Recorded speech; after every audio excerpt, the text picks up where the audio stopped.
Welcome to White Throat Tarot, where the reader is bubbly, but the readings can get dark. So today I am working on the October first half readings for all of the zodiac signs. And now I am going to be working on Scorpio.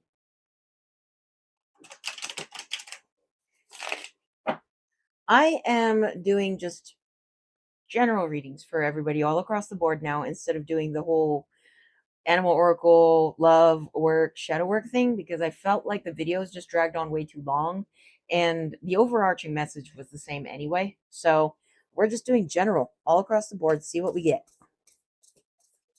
and then apply it wherever it fits. All right, so first we got the Nine of Wands, Five of Swords,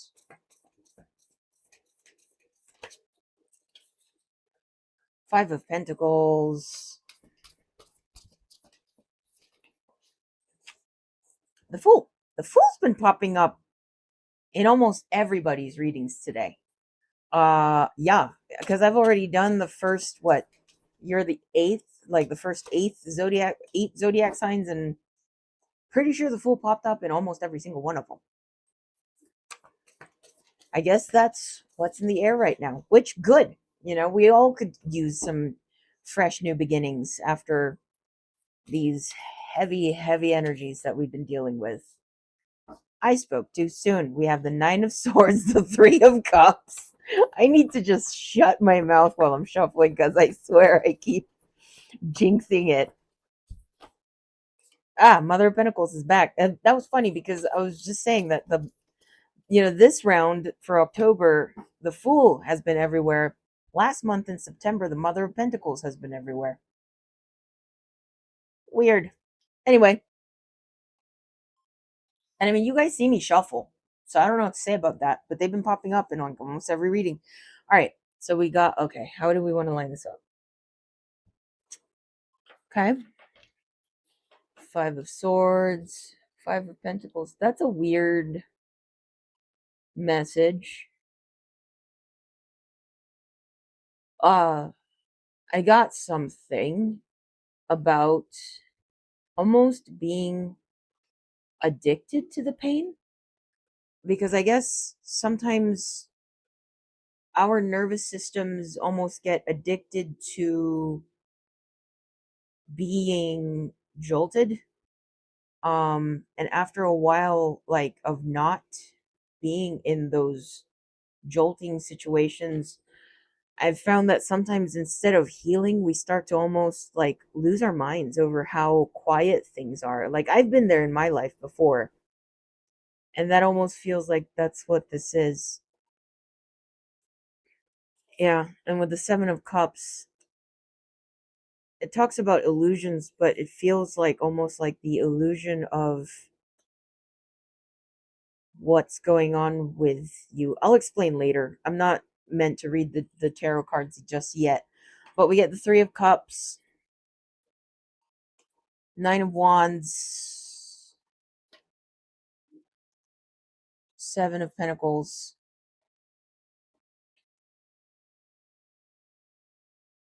Mother of Pentacles. What do you want to pour into? What do you want to give to? Son of Swords, the Fool, the Star. Okay. First, I'm going to start with a keyword from the pendulum. Do you have a keyword for us?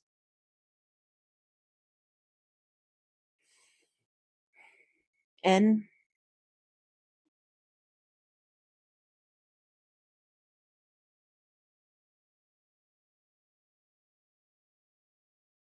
E,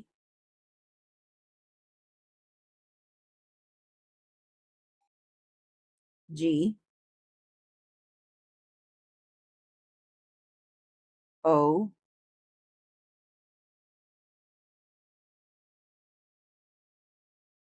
T,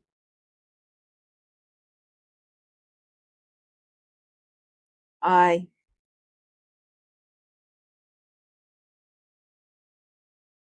A, T, E. Negotiate. Yes, negotiate. Okay. So the keyword for Scorpio for today is negotiate. I guess for the first half of October. Whatever that means for you, take it as it resonates. Um Alchemy card.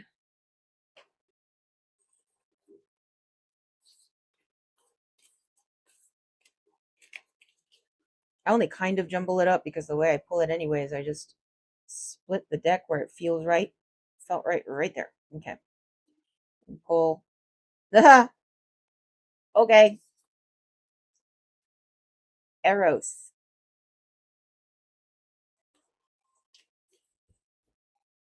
Of course Scorpio would have something like this. So intense, you guys.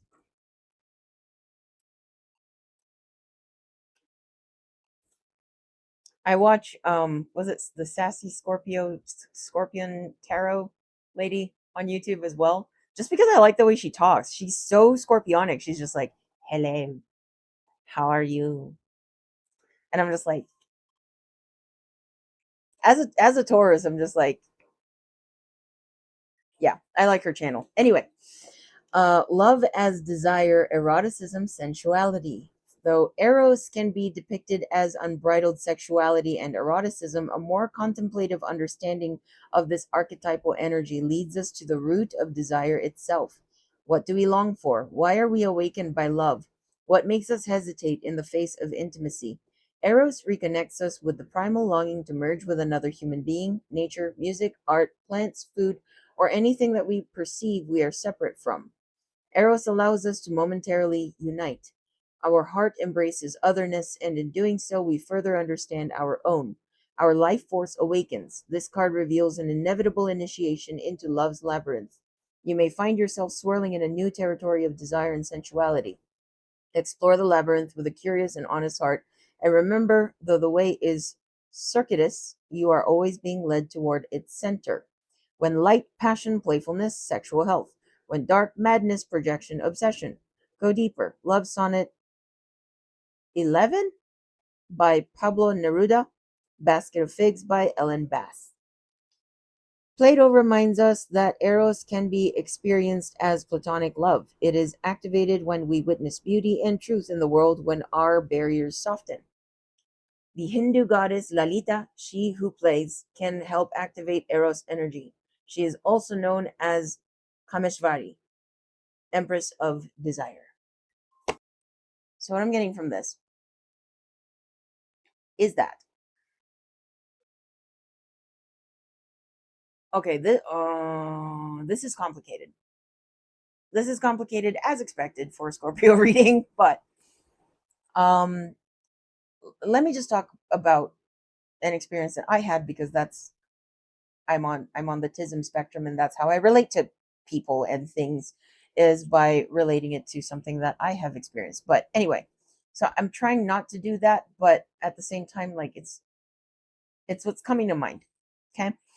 So I went through a lot, and then I went to therapy for 2.5 years.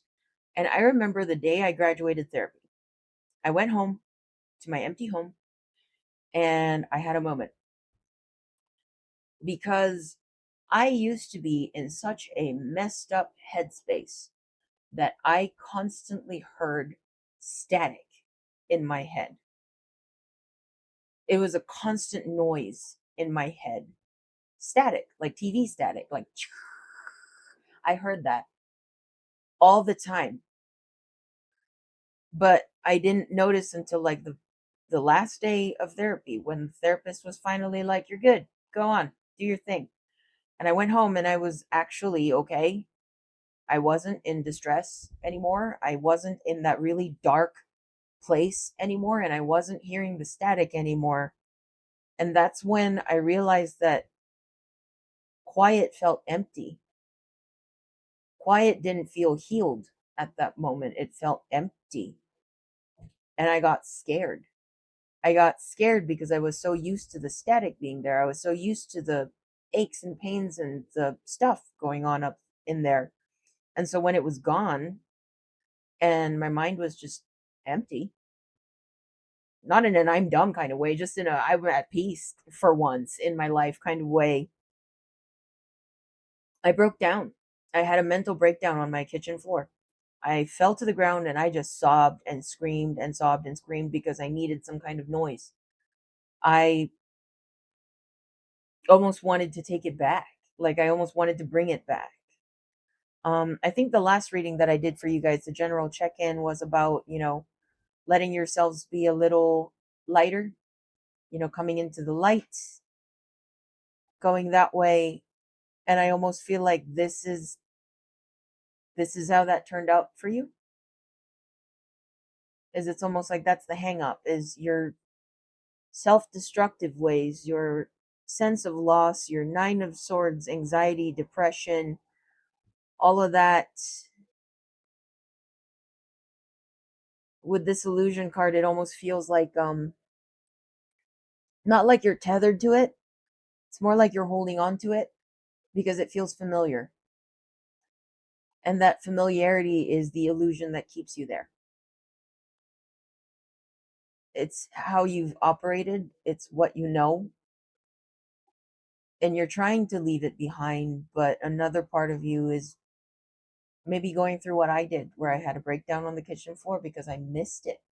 I missed the angst. Another thing was that I used to paint a lot and I used to write music a lot. And I noticed that when my mind became lighter, I stopped. Not because anything bad happened with it, just because I didn't have the juice for it anymore. Like a lot of the themes of my art and music was pain. And once that was gone, so was the inspiration.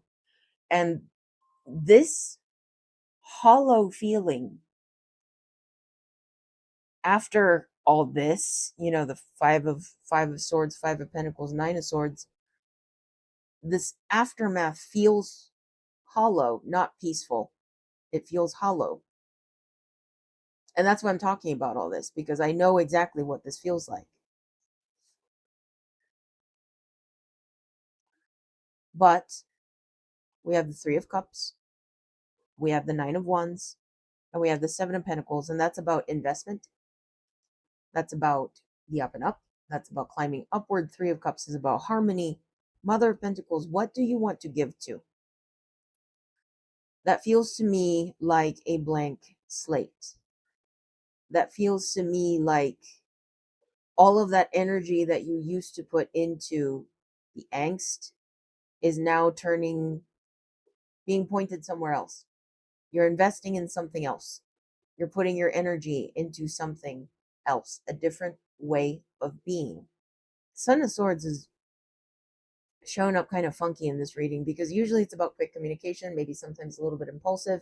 But what this is feeling like, it's feeling like a message, like just a message, just like how, owls deliver messages. And he's just saying, where do you want to go? When you envision happiness, what is it that you see? When you imagine yourself happy, what is it that you see? Is there a picture there yet? Have you formed one yet? And the Fool is about taking a leap of faith. It's about a new beginning. It's literally number 0 in the tarot. And this feels aimless, but in a good way. It's kind of like, I don't know where I'm going, but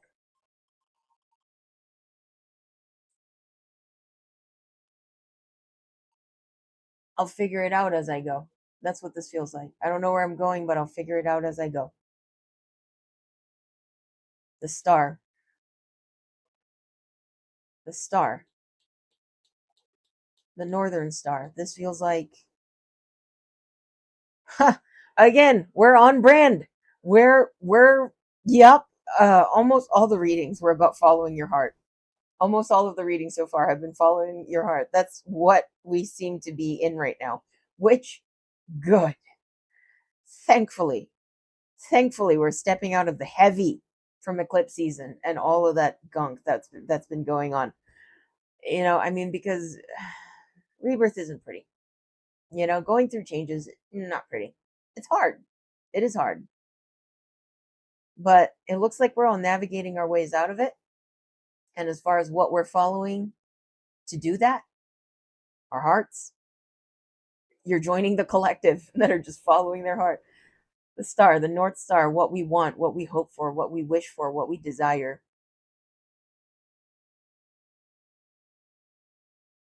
That's where you're taking a leap of faith to.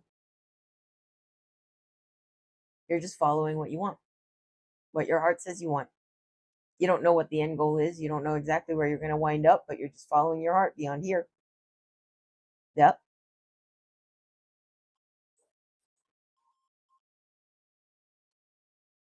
It's a tough place to be because once you're hollowed out like that from all the angst and all the really sharp feelings, the sword energy, once you're freed from that, it does feel hollow. And hollow feels scary. But if you just sit with that too and let yourself be a blank slate and start choosing from a place of joy or for a yearning for joy, even. Yeah, think of it like you're building yourself a new sim character. Think of it like that. If right now you have been reduced to nothing, that means that you can be anything, right? Sometimes nothing is good. Sometimes nothing means the possibilities are endless. All right, alchemy.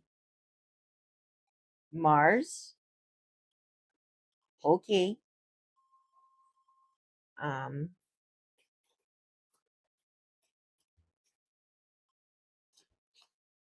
Pluto. Wow, that's kind of on brand for Scorpio. Okay, Mars. Will, vigor, activism. With Mars by our side, we can assert ourselves in the world. Our presence is felt and our voice is heard. Like a flame, Mars rises upward and helps us stand strong for what we believe in. Social justice movements are great examples of Mars energy in action.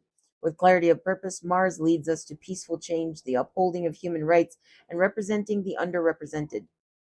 When Mars appears in a reading, there is strength and vigor required to face the challenges ahead. It may take the form of speaking your truth, getting yourself out of a harmful relationship or job, or getting involved in activist work. As alchemists, we must be very precise with our dosage of Mars, as in uncontrolled amounts it leads to outbursts and violence. Mars is most potent when paired with ahisma, nonviolence. And Pluto, the underworld power compulsion. Pluto's realm is one of deep and undeniable power. Known as the planet of the underworld, Pluto has a captivating effect that pulls us into its depths, leading to all things excessive and Dionysian in nature. Images of the resurrection, possession, the sacred heart, birth, sex, and death are all symbols of Pluto's volatile energy. When this card shows up, know that everything will be amplified as if through a live wire. It's all about power and maybe even addiction. Though Pluto's force field can be ruthless, this tiny planet pushes us toward necessary growth. When we follow its mesmerizing pulse, we are taken into the depths to be changed. There's no point in pretending the underworld is not at work. Admit that you're in it and find the support you need. Not making it worse is a big accomplishment. You know what? Pluto's also been showing up in a lot of the alchemy parts of everybody's readings. And now I kind of want to look up if there's anything going on in the astrology involving Pluto. Didn't I just do a reading about that though? Was it Mars opposite Pluto or something like that? Is that what we were doing? Can't remember. Anyway, Pluto must be relevant right now, which kind of makes sense because the other side of Pluto's obsession is also about desire. And what does our heart tell us? What we desire. So, anyway, Scorpio, it's okay. That hollow feeling will pass. It will. Trust me. I've been there. And there's no need to identify with your pain anymore. Let it be part of your story, let it add to your wisdom, but it's not your identity anymore. And as far as what your identity is, it's up to you. Who do you want to be? All right? All right. Well, if that resonated, like, share, comment to help me out with the algorithm, subscribe, and hit the notification button so that you get notified every time I do a reading. And I will see you in the next one.